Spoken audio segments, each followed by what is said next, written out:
Good morning. I'm delighted to be here today. But let me start with a question for you. Do you know what this is? Any ideas? It's clearly a lecture. It's rather interesting, isn't it? It's Henry of Germany giving a lecture at the University of Bologna in about 1340. So this is over 600 years ago. And look carefully at the painting. Things haven't changed a great deal in 600 years. We have people here in the third row who are asleep. People talking, people reading. And look in the very back row. Look back here. This gentleman here. I am certain he is texting on his mobile phone. Don't you think? So things really haven't changed a great deal in 600 or 700 years.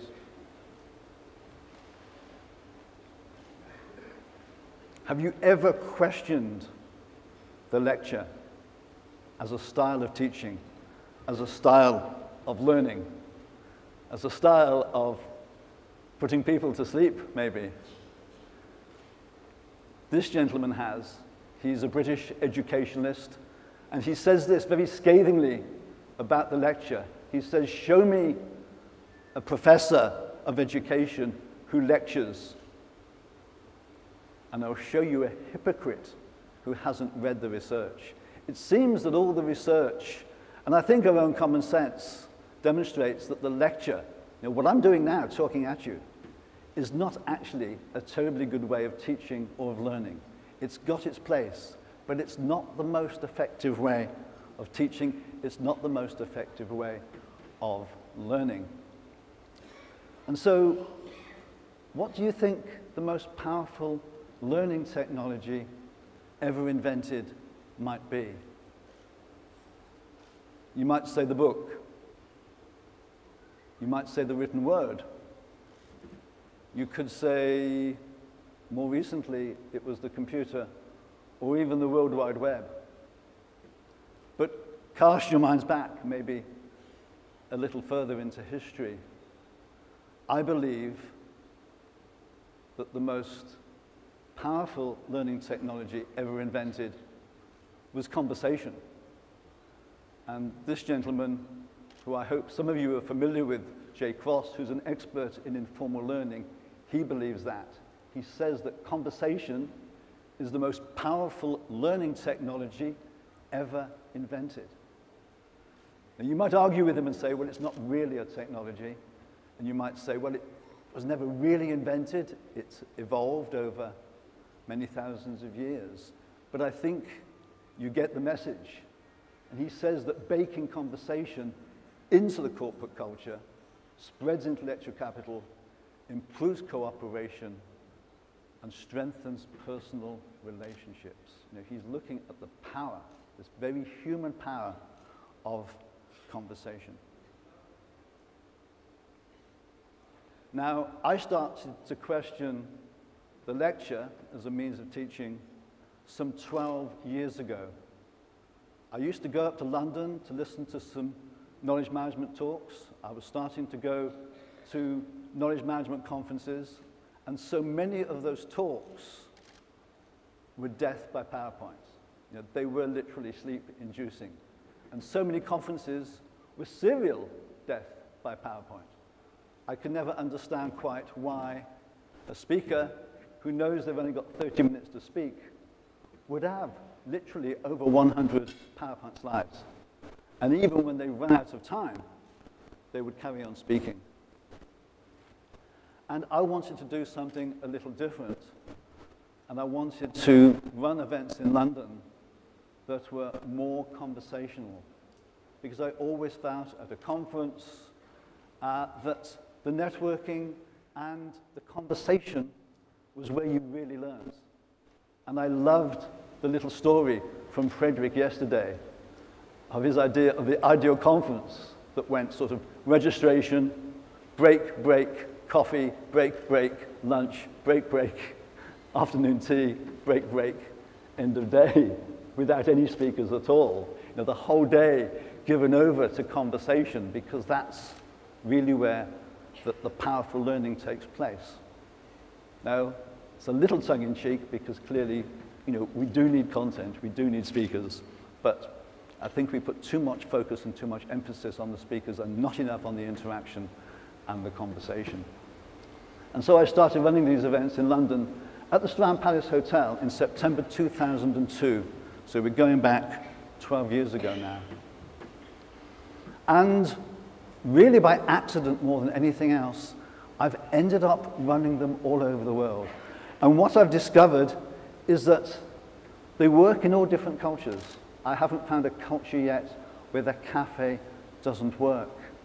People, as human beings, we love to have conversations, and I think the real trick in a business context, you know, is to get people to open up and engage in conversation and focus on the conversations that are important to the business. It's not just about idle chit-chat.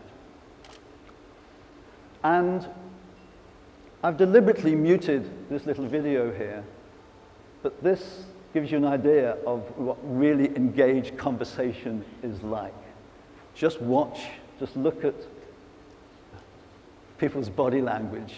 When we're engaged in a good conversation, we actually talk with our bodies, don't we? Like me now, I'm using my hands, I'm using my body to express myself. I often think that if we had to sit on our hands while we were talking, we wouldn't have a very good conversation. So the purpose of the cafe is to bring a group of people together to have a conversation of mutual interest. And it can be put to many different purposes, but I think, you know, the main aims and the main benefits are really rather obvious. It's about learning from each other. It's about listening to different perspectives, even if you don't agree with them. If you're having a conversation with somebody and they've got a very different point of view from you, even if you don't agree, that is still valuable, especially if you have to work with them. And it's about gaining a deeper understanding, not only of the topic through conversation, but also as you start to articulate your own views, you start to better understand your own understanding of the issue. I think interestingly, as Jay Cross said, it helps connect people. It helps build strong relationships. So there's a lot of power in conversation. Now this next little video I want to show you is an excerpt from a little interview with me at a Knowledge Cafe I ran for the UK Cabinet Office at the Treasury in Whitehall only last year. And it just gives you a flavor for some of the dynamics and some of the intricacies, if you will, of the cafe.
So do you get the idea? Do you get the concept? It's very much about eliminating the fear from the conversation. Because I think too often in our organizational life, we don't actually speak our minds.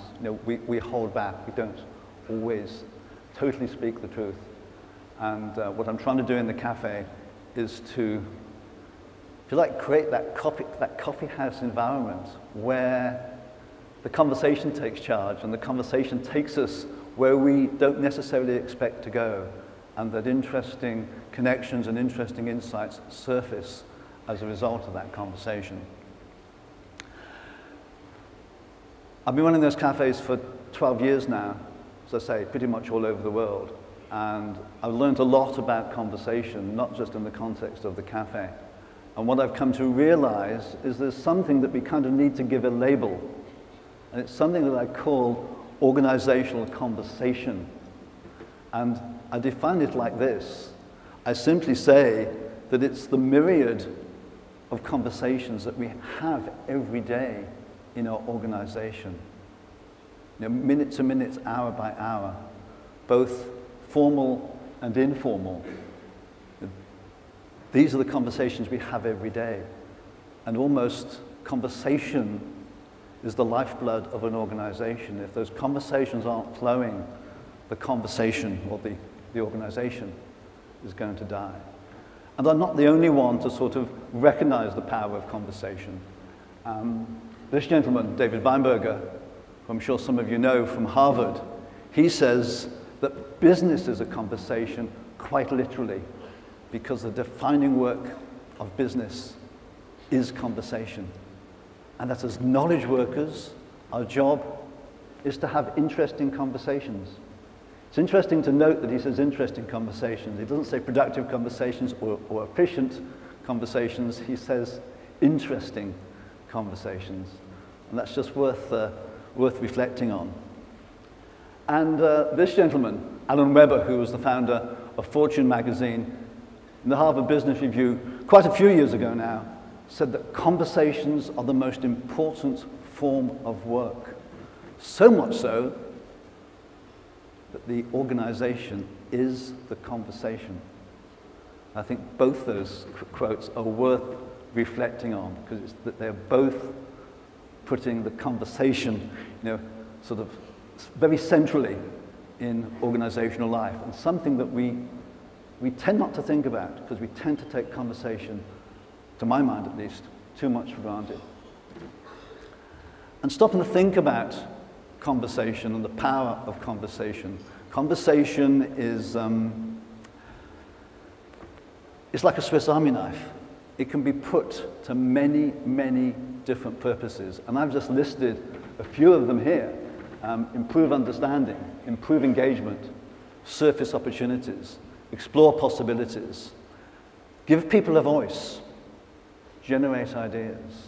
The list actually goes on if you think about it. There are many, many purposes and many, many outcomes, if you will, from a conversation.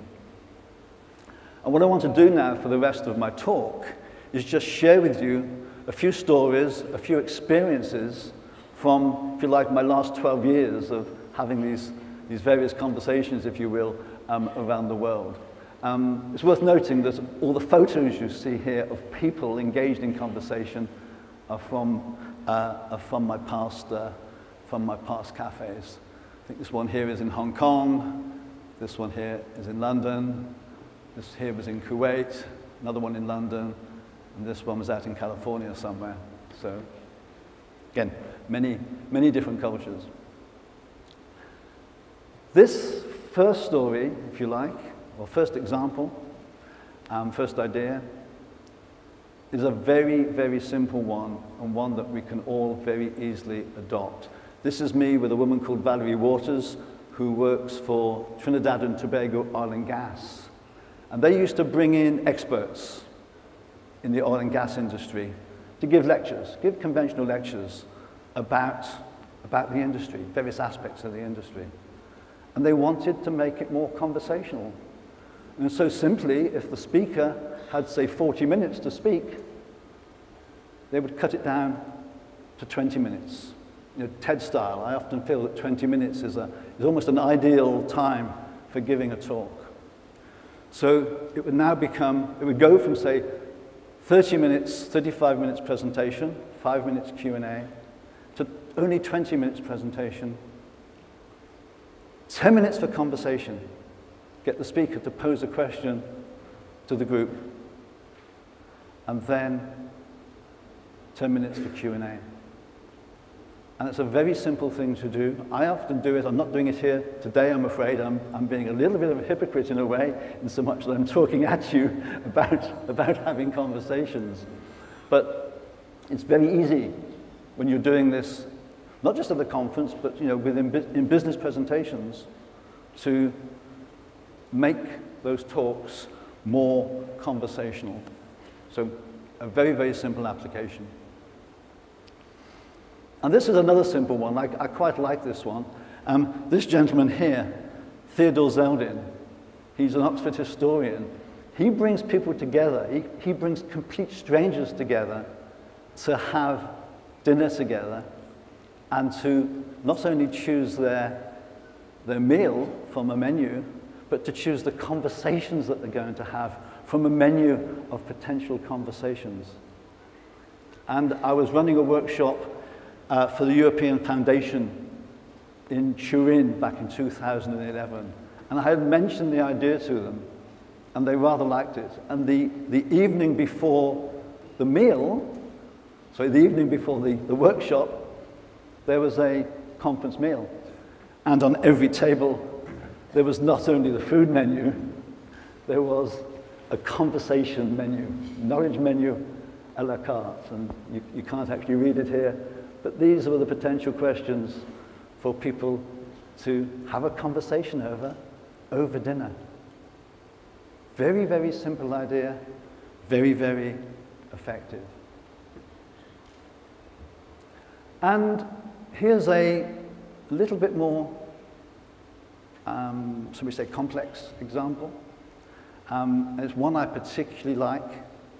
What tends to happen in so many of our meetings, we come together to fundamentally make a decision. So in the meeting, there were two things going on. There was sort of an exploration of the possibilities, of the ideas, and then there's also sort of a decision-making process to decide what we're going to do. And if I go back to my corporate life, I know that far too often, there was a mix of people in the room. There were those who genuinely wanted to explore the possibilities, but there were always sort of a hardcore of people who had already made up their minds what the decision should be. And I'm sure you're all very familiar with that situation. And those two groups would tend to clash because people would be wanting to jump quickly to a conclusion while others wanted to explore possibilities. And let me just share with you a little video where a young woman manager who works for Harwell in Oxford explained how she used to do that when she first started to work as a project manager.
So you get the idea. It's a very, very simple idea, very easy to implement.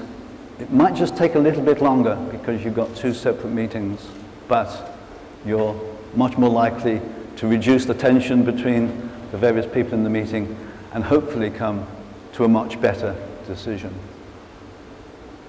Here's yet another example.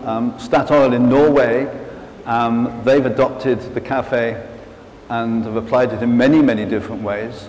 Back a few years ago now, they merged with a smaller oil company called Hydro, and they used the cafe to bring the senior executives together to have sort of really open conversation about the business problems that face them and the opportunities and challenges that lay ahead. So that was, again, a very simple application of the cafe. Because of that merger, they were downsizing. A lot of engineers were taking early retirement. And so another thing they did, they used the cafe to bring the retiring engineers together with a lot of the younger engineers to help transfer the knowledge between the two groups. I mentioned it quite a lot in this talk. I talk about silo working because far too often in our organizations we tend to work in silos, we tend to work in different departments. Somebody pointed out the other day the word division. We have organizations with divisions, and that makes it, the word division makes it very clear that we're divided, we're working in silos. And Statoil's geophysicists, it seems, tended to work in silos. A lot of their oil and exploration experts tended to work in intellectual silos and never came together to share their knowledge and make connections and get the insights that they might get in doing that. And last but not least, they took their management training, which was very much lecture-based, and they made it more cafe-like, they made it more conversational. Some of you, I hope, are familiar with the concept of flipped teaching, and this is very much what they were doing. And then this is a very, very early example of the cafe, and it's an example that I think sort of lit the fire in me for the cafe and for the power of conversation for the first time. I ran a cafe way back now, maybe 5-6 years ago, for an organization called the International Securities Network in Zurich. And I had about 30 people in the room, and the question I posed to them was, what are the barriers to knowledge sharing, and how might you overcome them? I've done that many times before in a public setting. I never asked that question inside of an organization. And I was expecting some interesting conversation. We got just a little way into the cafe, and one of the women managers stood up and said, "David, stop, stop, stop. We've got to stop." And I thought something was terribly wrong. She said, no. She said, what you don't probably realize is that we've got 3 departments in the room. And this is the first time we have ever really talked to each other. And they were surfacing all sorts of problems and issues that they didn't know that they had. Now, often with a cafe, I don't try to capture anything, but here we wheeled out a flip chart and we captured issue after issue after issue that was being surfaced because these people were getting to talk to each other for the first time. And the manager who invited me out there, about 3 months later, dropped me a little email to say thank you. And these were some of the points that he made in his email. That there had been a dramatic improvement, as he says, in inter-team dialogue, collaboration, and knowledge sharing. And interestingly, that many of the work processes have been overhauled because they realized for the first time that they weren't working. And that there had been an explosion of initiatives and ideas from all levels of the organization. And I think interestingly, it had empowered staff to speak up and take the initiative. I think sometimes in some organizations, people actually need to be given permission to have conversations. It's strange how we've sort of downgraded conversation over the years. And yet another one. This is ING Bank. This is their headquarters building in Amsterdam. It doesn't quite measure up, does it, to some of your architecture here in Dubai, but it certainly stands out in Amsterdam. They do something rather interesting. Many organizations have a business intelligence function, a function, a small group of people whose job it is to go out and, if you like, scan the horizon and figure out what the problems and challenges and issues are facing the organization because of changes in regulation, technology, or what have you. And usually they write a report, and that report gets distributed, or there's some sort of newsletter or some sort of alert that goes out. Most organizations do that and stop there. What ING Bank does is a little bit different. If they spot something that looks like a major, major issue, they convene a knowledge cafe. They bring the appropriate people together in the organization to talk about the issue, to figure out the implications, to figure out the threats, to figure out the opportunities of maybe a new piece of legislation. Again, a very, very simple idea. This was a cafe that I took part in 2 or 3 years ago in Amsterdam. It was just after the financial crisis, and what the knowledge managers had done, they had brought together some senior level managers, well actually mid-level managers, and they had gone to the web and they had found a number of news items, a number of documentaries that were absolutely scathing about the financial services and banking industry. And they played this to them. And then they had conversations around the issues and what it meant for the bank. And were they adopting similar sorts of practices? And if they were, what should they do about it? Again, what were the opportunities? What were the threats to them? So again, just making the use of conversation to surface ideas, surface problems, surface challenges that might otherwise have got overlooked. And I had to include this. I love this coffee machine. It's a coffee machine with a difference. As you can see, it serves 2 cups of coffee at a time. And it's called the Coffee Connector. It was developed in Singapore. To get a coffee, you've got to go to the machine, and you've got to work with a partner to order your coffee and to get your coffee produced. The whole idea is to use this machine, this coffee machine, at conferences to get people to network. Because again, far too often at conferences, a lot of people don't naturally tend to network with complete strangers. So the coffee machine is a catalyst to do that. And I just think it's a rather wonderful idea, although I suspect the machine is a little expensive. Now, this is the last of my stories, and it's the most recent one, and to my mind, it's the most powerful one. I really, really love this concept. It's something called a randomized coffee trial, and don't be put off by the rather crazy title. It's a very simple idea. The whole idea of a randomized coffee trial is that once a week, or maybe once a month, you partner 2 people in the organization at random. And you tell them it's okay for them in the following week to go off and have a coffee together for 30 minutes. You're just giving people permission to come together and have a coffee. And of course, you could have the CEO or senior executive matched with a new graduate or admin staff. And so you're making these connections between people in an organization in a very, very simple way.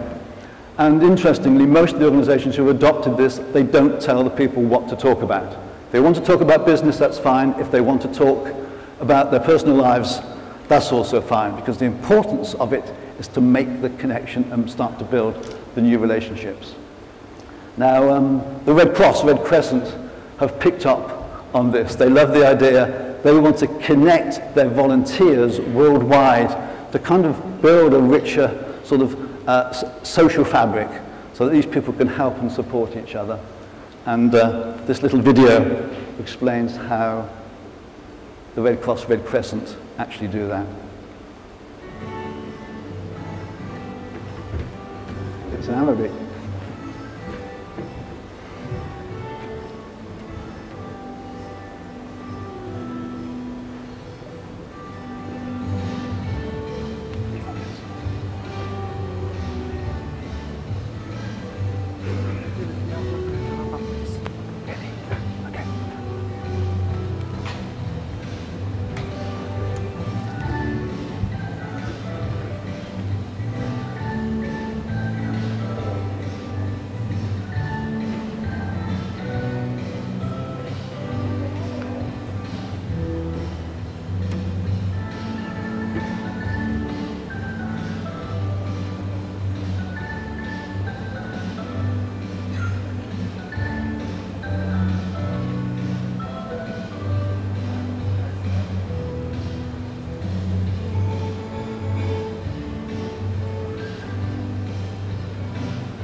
Okay, a very, very simple idea. If any of you are interested in implementing the RCTs, get in touch with me afterwards.